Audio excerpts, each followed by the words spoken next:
ಬೆಳಗಾವಿಯ ನೇಕಾರರ ಅಧ್ಯಕ್ಷರು.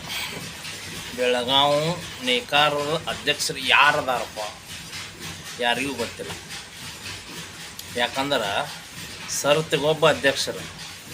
ಇವತ್ತು ಬೆಳಗಾವ್ಯಾಗ ನೇಕಾರರ ಸಮಸ್ಯೆ ಎಷ್ಟು ಆಗೈತಪ್ಪ ಅಂತಂದ್ರೆ ಯಾರೂ ತಿಳ್ಕೊಕತ್ಯಾರಿಲ್ಲ. ಇವತ್ತು ಹೊರಗಿನ ಸೀರೆ ತೊಗೊಂಬರೋದು, ಬೆಳಗಾವ್ದಂಥೇಳಿ ಮಾರೋದು, ಅದು ಮಾರ್ಕೆಟಿಗೆ ಹೋದ ಕೂಲೆ ಅದು 2 ದಿವ್ಸಕ್ಕೆ ಸಿಲ್ಪೇಜ್ ಆಗಾಕತ್ತೈತಿ. ಸಿಲ್ಪೇಜ್ ಆದ ಕೂಲೆ ಅವ್ರು ಏನಂತಾರೋ ಬೆಳಗಾವಿ ಸಾಡಿಪ್ಪ, ಬೆಳಗಾವಿ ಸಾಡಿ ಅಂದ್ರೆ ಬೇಡ.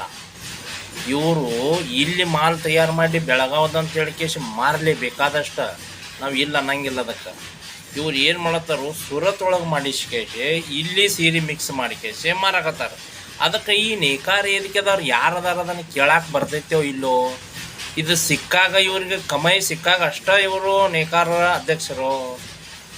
ಯಾಕೆ ಇದನ್ನು ಹಿಂಗೆ ಸುಮ್ಮನೆ ಕುಂತೀರಿ? ಇವತ್ತು ನೋಡ 50 ನಂಬರ ಫುಲ್ ಬುಟ್ಟ 400 ರೂಪಾಯಿಗೆ ಸೀರೆ ಕೇಳಕತ್ತ. 400 ರೂಪಾಯಿಗೆ 50 ನಂಬರ ಪ್ರೋಡ್ಸಾಗಂಗಿಲ್ಲ. ಒಟ್ಟು 400 ರೂಪಾಯಿಗೆ ಇವು 400 ರೂಪಾಯಿಗೆ 50 ನಂಬರ್. ಯಾಕೆ 400 ರೂಪಾಯಿಗೆ ಅವ್ರು ಕೊಡಾಕತ್ರಪ್ಪ ಅಂದ್ರೆ ಸೂರತ್ದಿಂದ ತಯಾರು ಮಾಡ್ತಾರ ಅವ್ರು ಸೀರೆ. ಸೂರತ್ದಿಂದ ತಯಾರು ಮಾಡಿಸಿ ಏನು ಮಾಡ್ತಾರೋ ಇಲ್ಲಿ ಸಾಡಿ ಒಳಗೆ ಮಿಕ್ಸ್ ಮಾಡಿ ಕೇಸಿ ಮಾರಾಕತ್ತಾರ.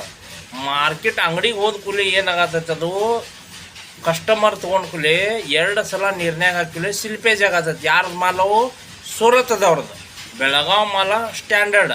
ಇವ್ರು ಏನು ಮಾಡತ್ತಾರ ಅಲ್ಲಿ ಮಾಲ್ ಕಮ್ಮಿಲೆ ತರಿಸಿ ಇದ್ರೊಳಗೆ ಮಿಕ್ಸ್ ಮಾಡಿದ್ರಿಂದ ಅಂಗಡಿ ಒಳಗೆ ಏನಾಕೈತಿ, ಬೆಳಗಾವಿ ಮಾಲ್ ತೊಗೊಂಬಂದೆವು ಬ್ಯಾಡಪ್ಪ, ಬೆಳಗಾವಿ ಮಾಲ್ ಅಂದ್ರೆ ನಮಗೆ ಬೇಡ ಅಂತಾಗತ್ತೈತಿ. ಹಂಗೆ ಯಾರು ಮಾರಾತಾರಲ್ಲ ಹಂಗೆ ನೇಕಾರ ವೇದಿಕೆದವ್ರಿಗೆ ಕೇಳಿರಲ್ಲ. ಎಲ್ಲರ ಸಮಾವೇಶ ಇರ್ತೈತಿ ಅಲ್ಲಿ ಹೋಗಿ ದೊಡ್ಡ ಭಾಷಣ ಮಾಡ್ತೀರಿ, ಎಲ್ಲರ ಇರ್ತೈತಿ ಹೋಗಿ ಸನ್ಮಾನ ಮಾಡ್ಕೊಂಬರ್ತೀರಿ. ಇದನ್ನು ಕೇಳ್ರಿ, ನಮ್ಮ ನೇಕಾರ ವೇದಿಕೆದವ್ರು ಎಲ್ಲರೂ ಕುಡಿಕೇಸಿ ಇದನ್ನು ಕೇಳ್ರಿ. ಯಾರು ಹಂಗೆ ಮಾಡಾಕತ್ತಾರೋ, ಯಾರು ತರಸಾಕತ್ತಾರೋ ಅವ್ರನ್ನ ಹೋಗಿ ಕೇಸಿ 4 ಮಂದಿ ಕುಡಿ ಕೇಳ್ರಿ. 4 ಮಂದಿ ಕುಡಿ ಯಾಕಪ್ಪ ನೀವು ಹೊರಗಿನ ಮಾಲ್ ತಂದು ಕೇಸಿ ನೀವು ಬೆಳಗಾವ್ದಂತ ಹೇಳ್ಕೇಸಿ ಮಾರಾತೀರಿ ಅಂತ ಹೇಳ್ಕೇಸಿ. ಇವತ್ತು ನೋಡ್ರಿ ಒರಿಸ್ಸಾದವರು ಒಬ್ಬನಿಂದ ಸತ್ತು ಹೋದ್ರೆ, ಪೈಠಾಣಿಯವರು ಸತ್ತು ಹೋದ್ರೆ, ಈಗ ಜರದ ಚಾಲು ಆಗೈತಿ. ಅವ್ರು 500 ರೂಪಾಯಿಗೆ ಅಲ್ಲಿ ಸೀರೆ ತಯಾರು ಮಾಡಿಸಿ ಇದ್ರೊಳಗೆ ಮಿಕ್ಸ್ ಮಾಡಿ ಮಾರತ್ತಾರ. ಜರದ್ದು ಏನರ ಬಂದ್ ಆತಪ್ಪ ಅಂತಂದ್ರೆ ಈ ರೈಪರ್ದವ್ರಲ್ಲ 2 ರೂಪಾಯಿ ಮೀಟ್ರ್ ಅರಿವಿ ನೈಬೇಕಾಕೈತೆ ಸೂರತ್ದವ್ರ ಗತೆ. ಅದನ್ನು ಯಾರೂ ವಿಚಾರ ಮಾಡಾಕತ್ತಾರಿಲ್ಲ. ಬರ್ಬರ್ತಾ ಉದ್ಯೋಗ ಸಣ್ಣ ಹಾಕೊಂತ ಬರತೈತಿ. ಯಾರಿಗೂ ಹೇಳ್ಕೋರ. ಯಾಕಂದ್ರೆ ಹೇಳ್ಕೊಂಡ್ರೆ ಮುಂದೆ ಇವಂಗೆ ಲೋನ್ ಕೊಡಂಗಿಲ್ಲ. ಇವು ಯಾರಿಗಾರ ಮುಂದೆ ನನ್ನ ಪರಿಸ್ಥಿತಿ ಹಿಂಗೆ ಐತಿಪ್ಪ ಅಂತಂದ್ರೆ ಯಾರೂ ಹಂಗೆ 5 ಪೈಸಾ ಕೊಡಂಗಿಲ್ಲ. ಅದಕ್ಕೆ ಅವ್ರ ಕಷ್ಟ ಅವರ ನುಂಗಾಕತ್ತಾರ. ಯಾಕಂದ್ರೆ ಈಗ